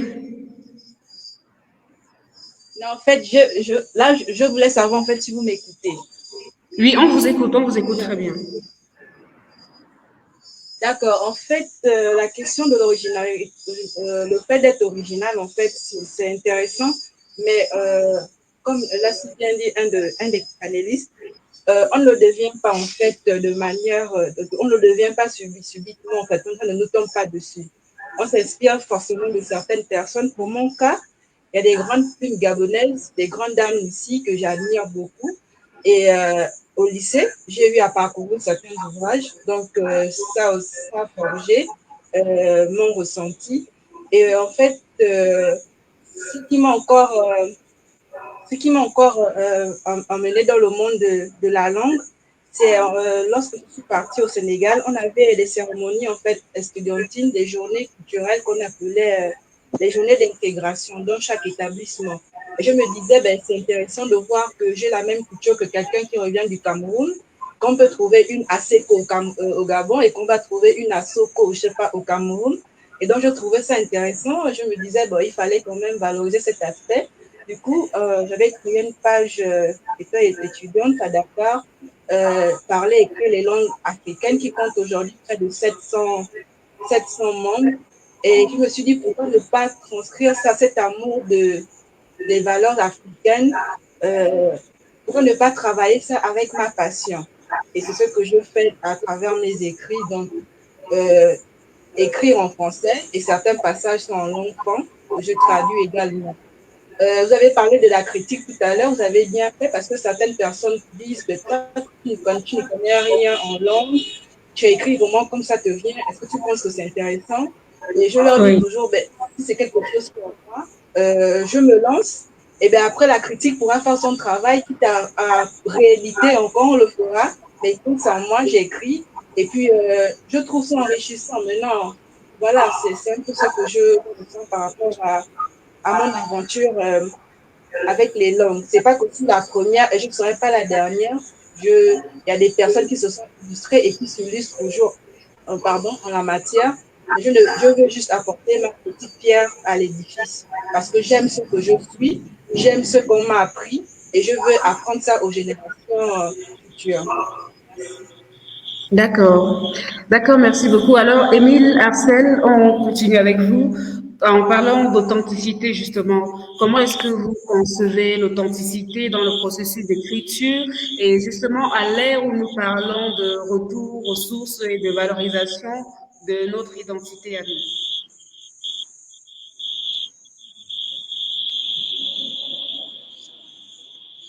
Oui, allô? Donc, je pense que, est-ce qu'on m'entend? Est-ce que vous me recevez, Oui, on vous reçoit très bien, 5%. Dominique? Oui. Alors, donc, je disais pour ma part que, effectivement, pour définir le style de l'auteur ou comprendre, euh, il faut partir également des pairs qui vous ont inspiré. Moi, personnellement, j'ai été énormément inspiré par les pairs de la littérature négro-africaine. J'aime beaucoup la littérature africaine. J'ai lu des auteurs africains, au-delà de ce qu'on connaît. J'ai lu de la littérature congolaise, par exemple. Il y a cet auteur, Henri Lopez, depuis que j'ai lu Tribalic, ça m'a énormément transporté. Je connais de la littérature gabonaise avec des auteurs pertinents, par exemple, d'une veine comme Tirandom Tuntup et les autres. C'est tout cela qui façonne l'écrivain que je suis aujourd'hui. Je me définirais, ou bien je définirais mon écriture, ou je souhaite que mon écriture soit aussi simple et agréable comme je souhaite être comme être humain. Moi, j'aime toucher les choses en toute simplicité, pour pouvoir permettre même au commun des mortels de comprendre ce que j'ai voulu exprimer. Et dans mon écriture, il y a beaucoup de la question d'identité, parce que je pense que c'est un combat noble et qu'il est important de mener aujourd'hui. Nous devions exprimer qui nous sommes, et même à travers mon style vestimentaire, je travaille pour pouvoir affirmer l'identité de l'être africain que je suis. Et dans mes écrits, je prends la posture de l'Africain que je suis. J'aborde, et peut-être tout le monde ne partagera pas le point de vue, mais par exemple, je suis ouvert à la question comme à la question de la polygamie. Moi, je la traite en la prenant avec toute la sagesse que l'Afrique et la philosophie que l'Afrique a. Donc, mon style, je le veux plus. Un style qui porte en lui la sagesse africaine, un style qui exprime notre identité, notre moi profond. Et je suis aussi toujours à la recherche de cette originalité-là, dans mes écrits également, même si je n'écris pas entièrement en langue. Moi, par exemple, je parle le féfé, qui est une langue qu'on parle à l'ouest du Cameroun. Dans mes écrits, on ressent les mots qui ressortent de qui met en valeur cette langue. Et c'est tout cela, à mon avis, qui doit et qui exprime de la meilleure des manières l'écriture de Goethe-Émile Arcel aujourd'hui. Voilà, la simplicité. La simplicité, merci. Alors, vous avez d'ailleurs un fan, Guyane Gilda Sauter, qui dit « Émile Arcel Goethe, j'aime t'écouter ». Merci, merci. Merci, William, d'être avec nous. Merci beaucoup.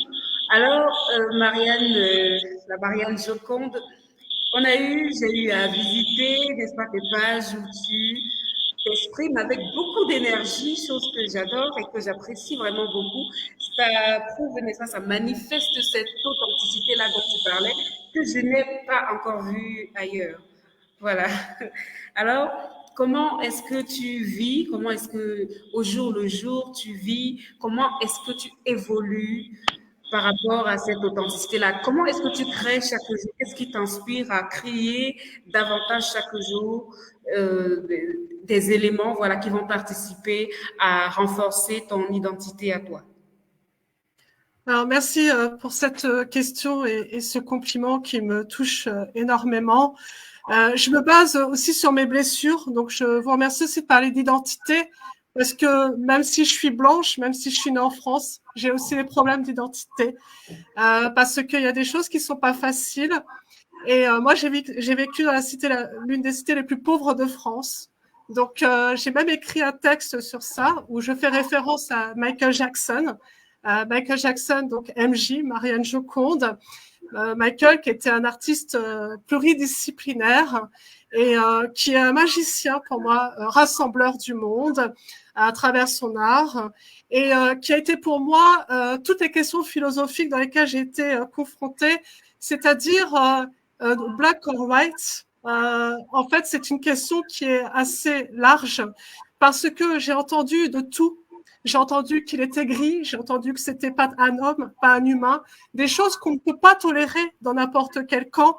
Et je me suis rendu compte que les discriminations, en fait, on fait plusieurs poids, plusieurs mesures. On préfère nous dire que certaines personnes c'est normal et d'autres c'est pas normal. En fait, quand c'est la même chose. Et donc, en fait, pour moi, je veux parler aussi de ce parcours-là où on pense que ça arrive qu'à certaines personnes, mais les minorités peuvent exister un peu partout, j'ai envie de dire, contre les préjugés. Et quand on a vécu des discriminations comme j'ai pu vivre, mon but, c'est pas de dire pleurez-moi ou quoi que ce soit. Mon but, c'est de dire que moi, je suis pas devenue, comment dire, bourreau. Moi, je suis devenue messager pour dire que, en fait, personne ne doit souffrir. Personne n'a le droit de souffrir. Et donc, notre responsabilité collective, c'est de ne pas accepter aucun lâchage, être toujours dans la bienveillance. Et donc, mon écriture thérapeutique est dans ces mix médias, c'est-à-dire l'expérimentation, ma spontanéité, et en fait, d'accepter aussi que je suis imparfaite. C'est-à-dire que tous les jours, quand je suis sur la toile, quand je donne de moi, quand je veux transmettre, en fait, j'accepte aussi de ne pas être parfaite. Le truc que vous voyez, c'est moi. C'est moi dans tout ce que je peux être. Et donc, cette intelligence collective, comme Michael a pu faire, comme d'autres personnes ont pu faire, j'y crois. C'est comme un héritage, en fait. Des personnes qui ont été très critiquées, mais qui ont été toujours dans la lumière, dans la sublimation de vouloir le bien pour les autres. Et j'insiste aussi sur quelque chose, sur ce souhait de vouloir une culture universelle, une culture mondiale. Et Michael a voulu tisser cette culture mondiale, de se dire, mais attendez, oui, je suis noire, mais j'ai le droit aussi d'explorer d'autres musiques. Ça n'existe pas, la musique noire, la musique blanche, comme on voudrait nous faire croire. Le métissage, ça existe aussi. Et donc, c'est très important. Et c'est ça que j'essaie de transmettre. Voilà, merci. Merci. D'ailleurs, il y a Linda Chanel qui te passe un coucou. Hello, Marianne. Voilà. Alors, nous approchons de notre temps, du temps qui nous est donné, et nous allons prendre un dernier tour d'échange avec nos panélistes. Je vais m'adresser à chaque panéliste en commençant par Alvi Mouzita. Alors, vous êtes le récipiendaire de plusieurs prix littéraires. En ce moment, sur quoi travaillez-vous? Sur quoi travaillez-vous en ce moment? Bien, en ce moment, je suis en train de mettre en place une stratégie pour ratisser large la promotion littéraire de mon ouvrage, parce que je me suis rendu compte que lorsque l'ouvrage a été publié, il ne s'agit pas justement d'organiser une seule séance littéraire pour discuter avec les lecteurs, mais il faut multiplier les rencontres littéraires pour justement communier avec les lecteurs, faire promouvoir l'ouvrage, même si ça prend 2 ans, 3 ans, 4 ans, ben, c'est l'ouvrage qui est là. Je ne m'inscris pas dans cette ligne d'écrivain qui pense qu'il faudrait justement publier plusieurs ouvrages à chaque instant, à chaque année. Non, mais il faut donner du temps au lecteur de pouvoir bien parcourir l'ouvrage, bien le comprendre. Donc, du coup, je suis en train de prévoir avec mon équipe une nouvelle tournée littéraire, puisque je l'ai fait déjà avec plusieurs écoles. Parce que moi, Oui. je me suis rendu compte que les élèves, que ce soit les étudiants, ont perdu le goût de la lecture. Donc, du coup, c'est un combat que je mène de redonner le goût de la lecture aux jeunes. Et pour le faire, donc, je fais des descentes dans les milieux scolaires, les milieux universitaires. Nous organisons des rencontres littéraires, des cafés littéraires. Et nous discutons autour voilà, de l'ouvrage. Question de redonner le goût de la lecture. Question aussi de mettre en valeur les nouveaux auteurs parce qu'ils sont habitués avec les anciens. Donc, du coup, il faut justement aussi les faire déguster les nouveaux auteurs que nous sommes afin que nous puissions justement permettre que notre écriture puisse se pérenniser. Donc, voilà en quelque sorte, voilà mon actualité. Et aussi, j'attends la cérémonie de remise de prix du prix Arthur Rimbaud qui sera Oui. tenu à Paris. Donc, voilà, j'attends la date. Peut-être que je vais m'y rendre à Paris pour justement attendre les résultats. Voilà, merci. Merci beaucoup, Alvi, et merci de contribuer à faire briller le livre. Alors, Armel, on continue avec vous. Dans quelle activité êtes-vous en ce moment? Quelles sont vos dernières productions? Quelles sont vos dernières parutions?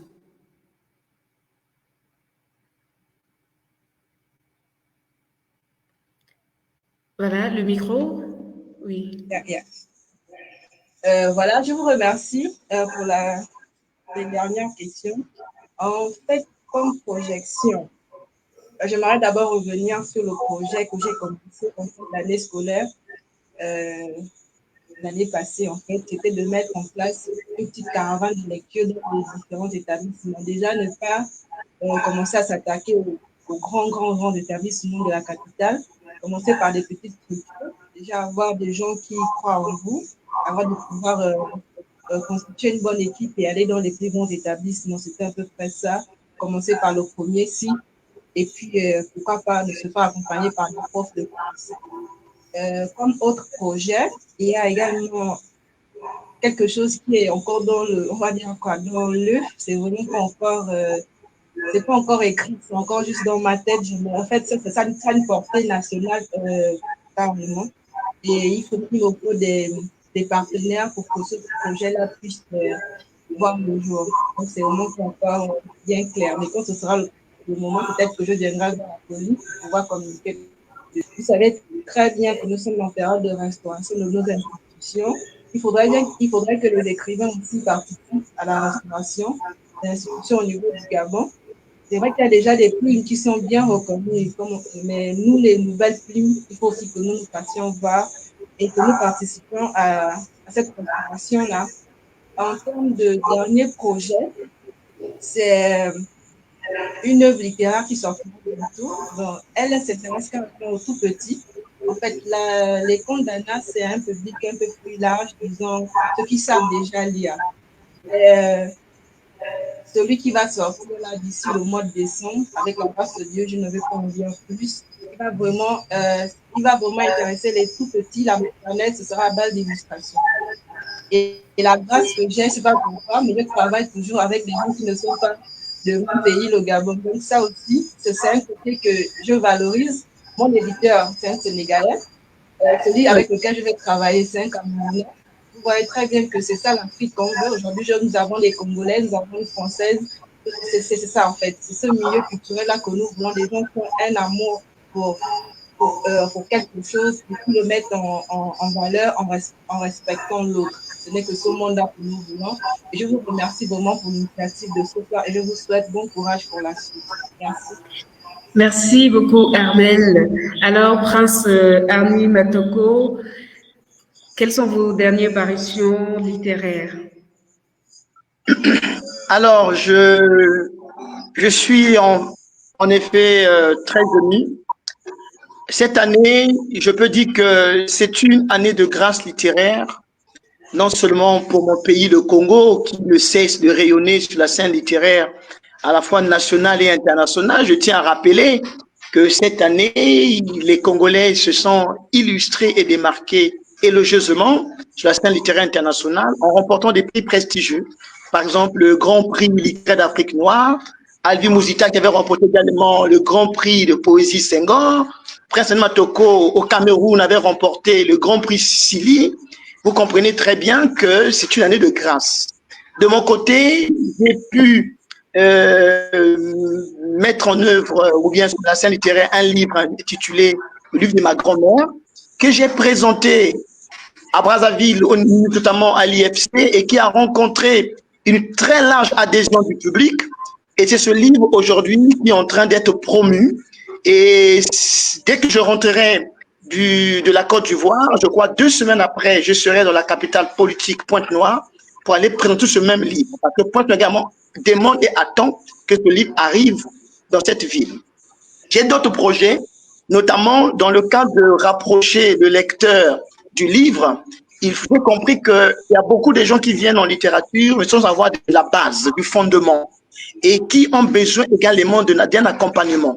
Donc, il faut créer, par exemple, des rencontres comme des masterclass pour aider les jeunes qui ont le talent, qui ont le don, qui ont cette vocation à pouvoir comprendre le domaine dans lequel ils veulent s'engager. Quelles sont les méthodes, les techniques qu'il faut utiliser et emprunter, quelles sont les astuces qu'il faut mettre en œuvre, et il faut les accompagner. Or, cet accompagnement au niveau de Brazzaville est encore quasiment inexistant. Et ça fait même pas 3 semaines avant que je n'arrive en Côte d'Ivoire, j'ai animé un masterclass autour de la thématique « Comment écrire une nouvelle ». Je tiens à dire que je suis également nouvelliste. Donc, pour moi, il faut qu'on accompagne la jeunesse, non seulement comme a fait Alvi aussi de façon remarquable dans les écoles, les lycées, mais il faut aussi créer des rencontres autour des méthodes liées à l'apprentissage, à la rédaction des œuvres littéraires pour accompagner les jeunes. Dans un premier temps, ça peut être gratuit, c'est ça sur le sacerdoce, et après, on pourrait voir s'il faut que ça soit à titre honoré. Donc, j'ai beaucoup de projets, et ce qui m'amène aujourd'hui en Côte d'Ivoire, c'est tout dans le cadre de la promotion du livre et de la culture. Merci. Merci beaucoup et beaucoup de courage pour la suite. Alors, Émile Arcel Ngothieu, quelle est votre actualité littéraire? Alors, merci Dominique. C'est véritablement l'occasion encore de dire ma joie d'avoir participé à cet échange avec tous ces belles âmes, ces belles écritures. Personnellement, je suis en train de travailler et finaliser un projet de nouvelle sur le titre « La mort ne plane pas qu'au Sahara ». Donc, je travaille et je finalise cela avec un éditeur. Je crois que avant la fin de cette année, le livre sera disponible. Également, je continue la promotion de mon dernier recueil en date qui est sur le titre de Rouge et ma terre. Je continue la promotion. En décembre, je serai certainement à Yaoundé dans le cadre du Festival des 7 collines de Yaoundé où je trahis peut-être un secret. Nous avons participé à une œuvre collective sur le titre des chansons d'Angangé.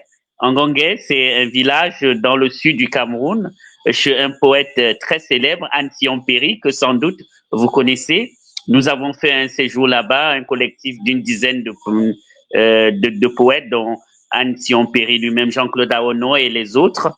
Et nous avons travaillé, produit des textes qui vont bientôt paraître, si tout se passe bien, en décembre. Et nécessairement, il est important que je signale également, toujours dans l'idée de la promotion de l'écriture et autres, avec une association Poet Builder que dirige Sarah Tim, une écrivaine très talentueuse de la jeune génération, mais qui fait beaucoup de choses. Nous allons participer certainement en février encore dans presque 5 établissements, lycées et collèges de la ville de Douala à la 2e édition du programme J'écris au Cameroun. Donc voilà brièvement l'actualité de Ngothieu Émile Arcel. Et comme je le disais, ce fut un bonheur pour moi d'avoir échangé avec chacun d'entre vous. Merci à Apollite qui a bien voulu nous associer à ce salon. Voilà, merci à vous. C'était avec plaisir que nous avons reçu votre partage d'expérience. Angélique Leroy, quelle est votre actualité littéraire? Alors déjà, je vais parler de Paris Poésie. Donc c'est un événement organisé par Geneviève Guevara.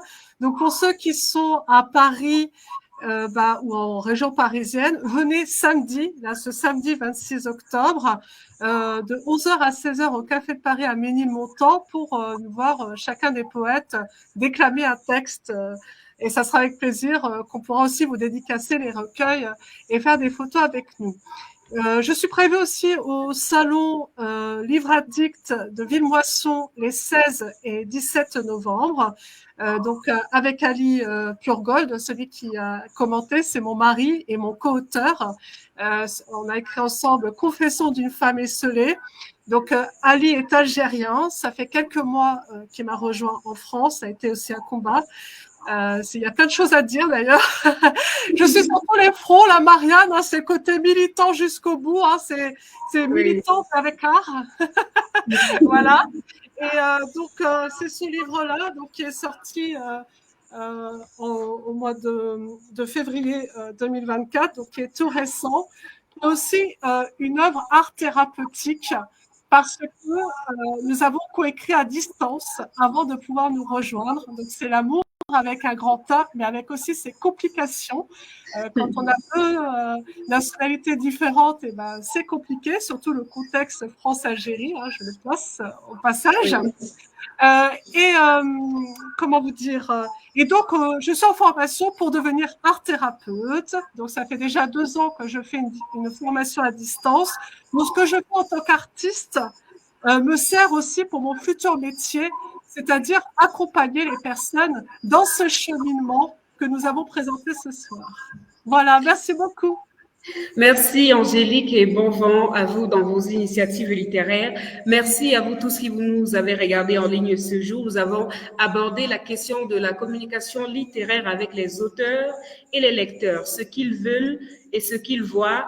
Et nous avons, n'est-ce pas, statué sur l'équilibre entre exprimer fidèlement ce que les auteurs veulent exprimer tout en rendant accessible et compréhensible leur production.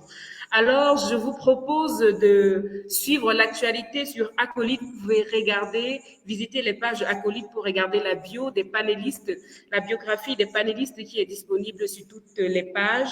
Je vous propose également de rester avec nous demain avec d'autres panélistes pour d'autres échanges qui seront tout aussi intéressants.